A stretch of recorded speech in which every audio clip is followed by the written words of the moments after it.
Good morning, good afternoon, good evening, or as we like to say here at Shady Acres Woodshop, howdy!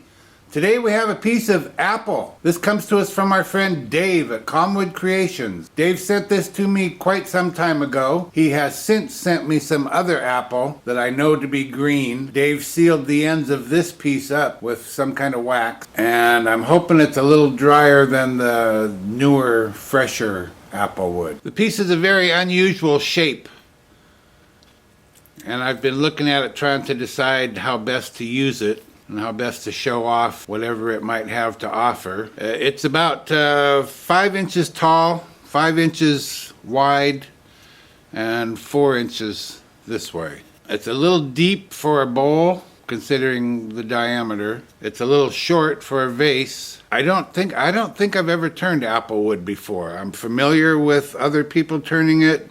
I know that it has a tendency to crack. I know that it can look nice and it can look very plain and bland. I just don't know what to expect from this one. So I think what I'm gonna do is not turn the outside. I think I'm only gonna make a bowl in the top of it here. But first what I'm gonna have to do is cut the top parallel with the bottom. In doing that, I'll make it a little bit shorter, a little more suitable for a bowl. So I think I'm gonna cut it right across here. It'll probably end up about 3.5 inches tall, maybe 4. And I think I'm not going to turn the outside at all. I will make a clean cut on this cut off branch just so that it looks nice. But I want to leave this, and I'll be leaving about half of this. And after I make those cut, then I'm just going to drill a 5/16 inch hole here in the middle for my 3/8 inch woodworm screw. We'll get it mounted up and start turning. The piece is out of balance, but not too bad. I can get about 700 RPM. And then I think we'll probably go with a recess rather than a tenon, but it depends on what I see, if there's cracks under this wax or not. I'm going to be using a 5/8 inch bowl gouge, mask, and face shield on.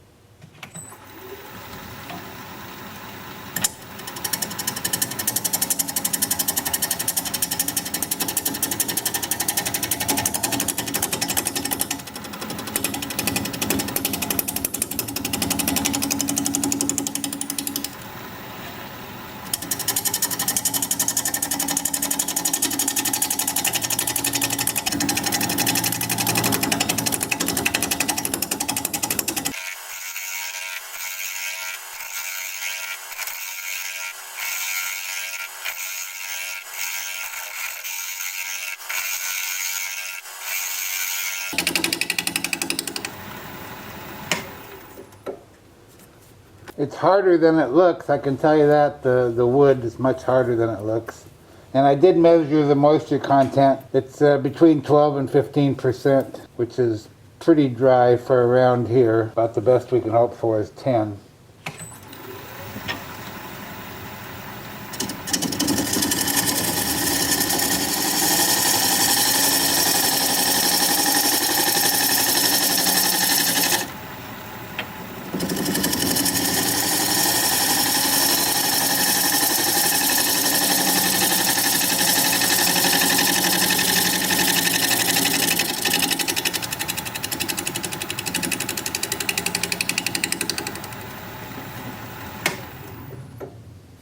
Well, there are a few cracks, actually quite a few, but they're just hairline cracks. This one's a little bit bigger, but we'll be cutting much of that away. We'll go ahead and mark out for either a tenon or a recess.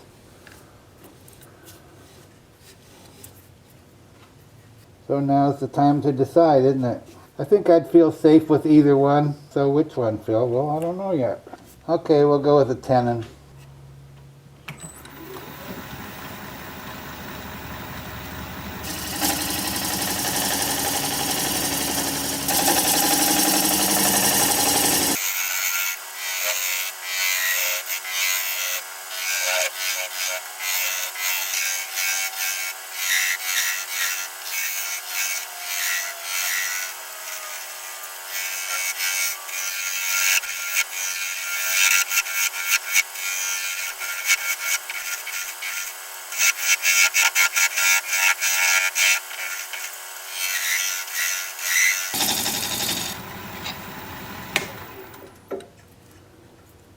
I guess I just want to cut that little nub off of there.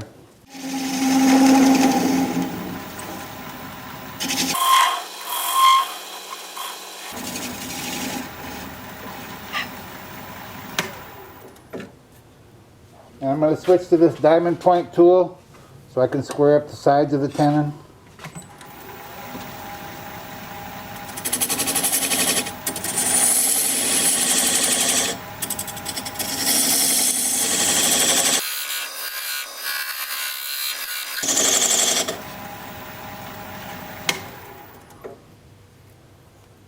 That's good. Now I have to decide if I want to do any turning at all on the outside, and I just don't think so. It is kind of pretty wood, we can see that, but it's just unusual, these projections. I don't want to really lose those, and I don't want to lose any more bark. So I guess what that means is time for sanding. Well, there's not going to be much sanding on the turned parts, is there? No, there isn't. But there will be quite a bit of sanding with my Sandoflex. I'll sand all of the outside, all of the bark, and this edge right here, which is quite sharp. After I've done that, then I'll spin the lathe up and we'll sand with 2-inch sanding discs. I'm going to start at 80 grit and work up through 400, and I'll show you what both of those look like as soon as I get my mask on. Oh, and I should make another point here. You see my depression for the center there? I remarked that. Remember, I cut that little nub off? I remarked it while I was cleaning my area up in preparation for sanding. It's not something you have to do, but it sure makes life easy. You can get by if you forget to do it, but it's just going to take a long time, and you will not find a perfect center again with a center finder and a pencil, and you just don't want to forget to have that. Okay, so here we go. This is 180 grit.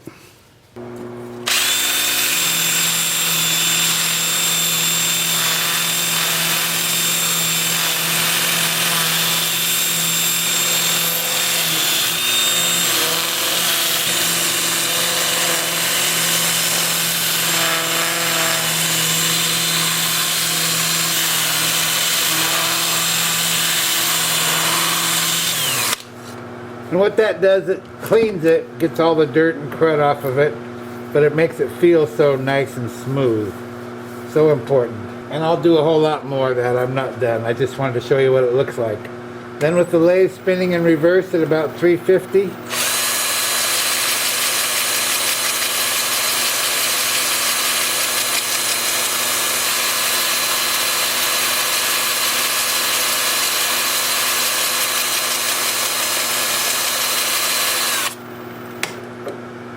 And that'll be easy peasy. I'll work up through 400 grit, and I'll bring you back here in a little bit, and we'll put some probably sanding sealer on there. See you in a bit. Obviously most of this is going to have to be brushed because of all the unturned bark, but I'll get this on first with a rag. Well, it is darkening up a little bit. That's kind of a good thing. And the rest will be brushing.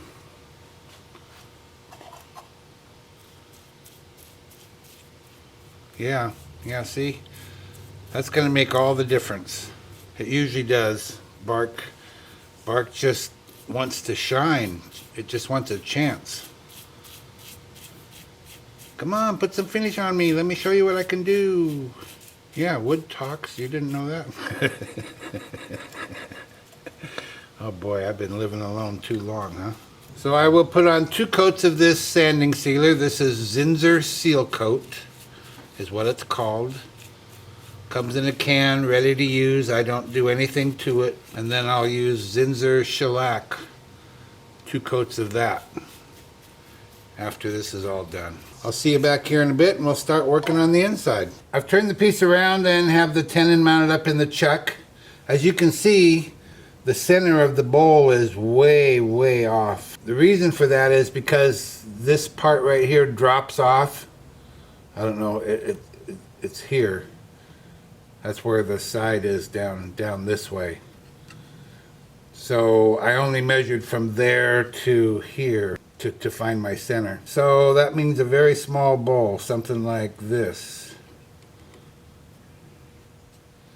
But that's kind of the way it had to be. It's just the shape of the overall piece. But it's going to be a small bowl, so I'm trying to decide what to do with that part over there, if anything. Or maybe it'll look okay once it's done, I don't know. We're going to be spinning at 660 RPM 1/2" bowl gouge, mask, and face shield on.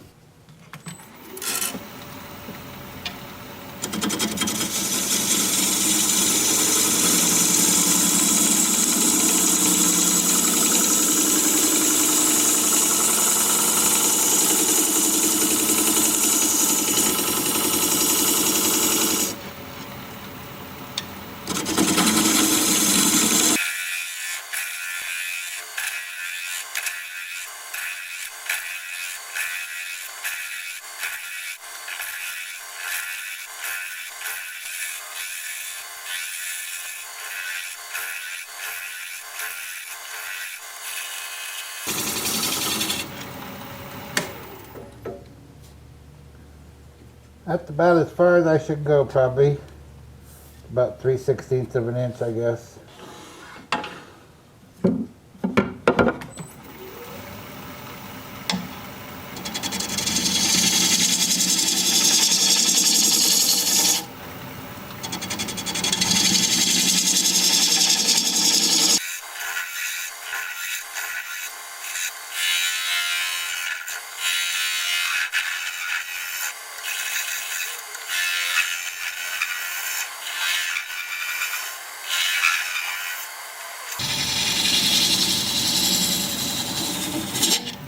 Well, I don't know why somebody didn't say, hey, why don't you drill that out, Phil?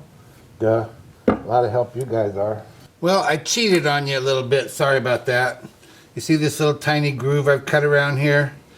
I turned the camera off for a minute so I could think about, you know, what good is this thing? Something that doesn't normally enter my mind because I'm normally making artwork rather than useful things. But because it's such a small bowl, I thought, well, you know, what can we do with it? So I remembered that I have these potpourri lids. I have tons of these things. This one has flowers on it. I've got different ones that have hummingbirds and whatnot. And so I held it up here and it didn't quite fit. So I cut that groove with a skew chisel. And now it almost fits. So I can make just one more cut and it should fit. And that's what it would look like. And you could put apple scented potpourri in there, I guess, to go with the apple wood. So then what about this over here? Well, then I remembered that I have these little glass tubes. And I could drill a hole for that. It'd be right alongside this. And it'll just barely make it, I think. This side over here drops off. It comes clear down here. So I'd have to drill this pretty close here to avoid going out through the bottom of this part, but I think it'll still fit. So I could drill that there and you could put apple blossoms in it, or pretend apple blossoms if you didn't want to do it but once a year, or whatever flowers you want to put in there. And that'll hold water and it'll hold a couple of stems, and so maybe that's what we're making, whatever you call that, a potpourri bowl, I guess, with a flower holder. So that's what we're going to make. I'm going to make this just a tiny bit wider. So let me get back at it.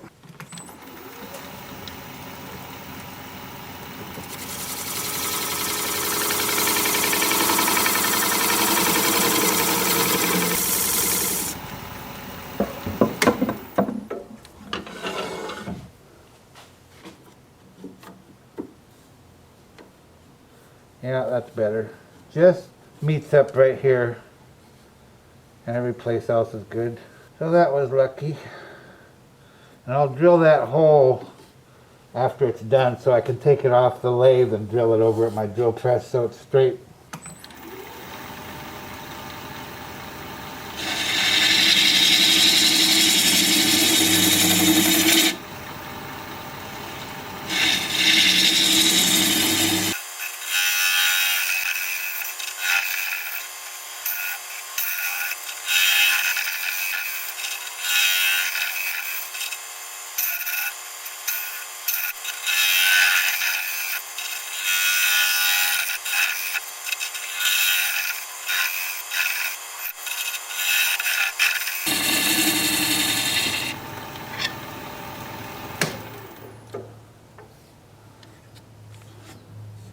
See how deep I am, or not. Oh well, That's 1/2 inch. I guess that's good enough. Yeah, okay. I'll see if I can't scrape it. I don't know if my big one will do it. Yeah, I think it might.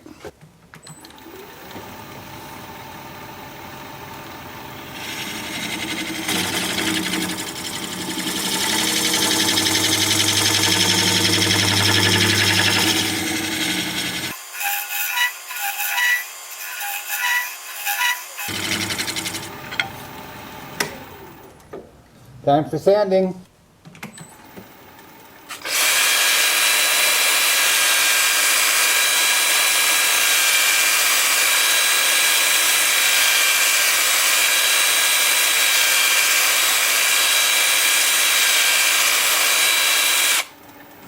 Well, that's certainly not going to take very long. I'm starting at 150 grit. I'll work up through 400 and we'll put some sanding sealer on there. See you in a bit. Well, this is going to be about as fast as anything could be.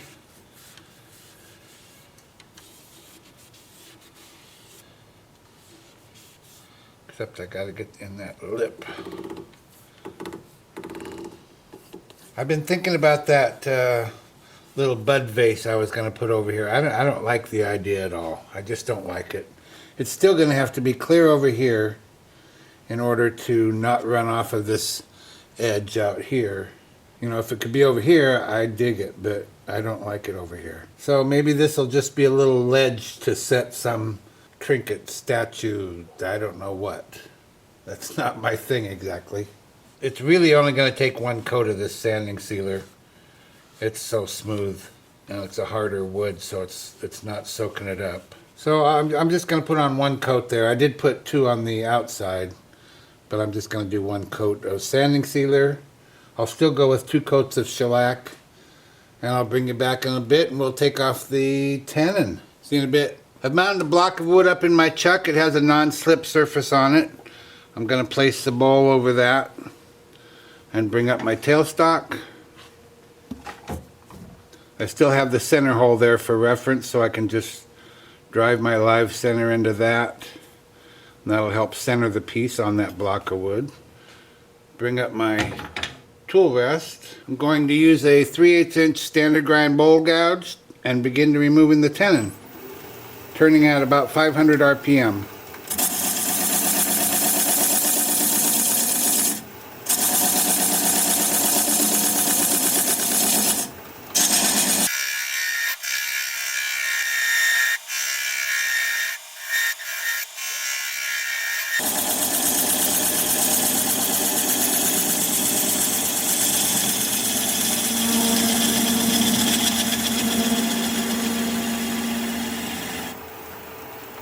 We'll check for clearance, and we have clearance. I'll just keep working it away.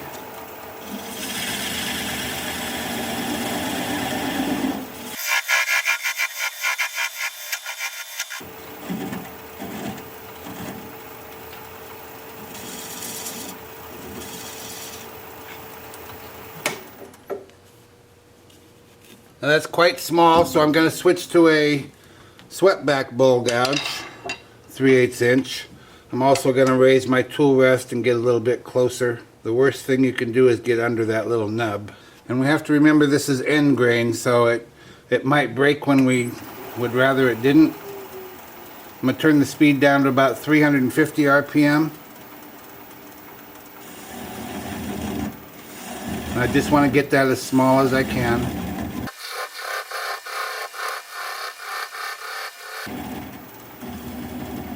And that's pretty small. Now I'm going to turn the speed down to about 200 RPM, and I'm going to apply the bevel of the gouge against the bottom of the bowl. Right hand on the gouge, left hand on the switch, and when the little nub stops turning, or more likely breaks, we'll know we're through.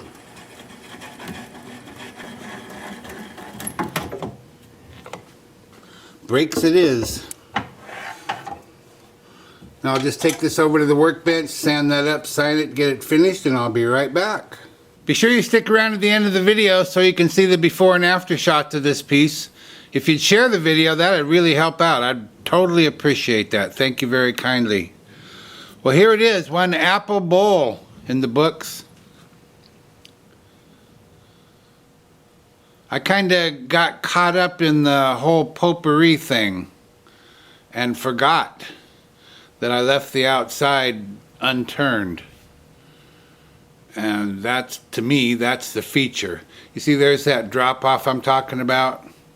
So if I was to drill a hole up here, it'd have to be so close to this bowl edge that it wouldn't really serve any purpose. I just don't like the idea. I think that would cheapen the piece. What do you think? You want to see it with the potpourri lid?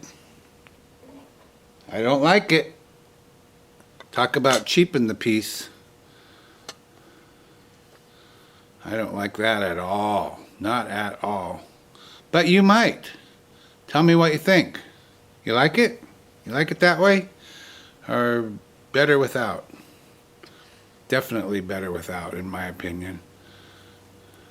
But it's really, like I said, it's really all about this. The bark, the protrusions, the cut off branch. That's what this piece is about. And how you don't expect something that looks like that to look like this. There's the bottom all finished up. Let me know what you think.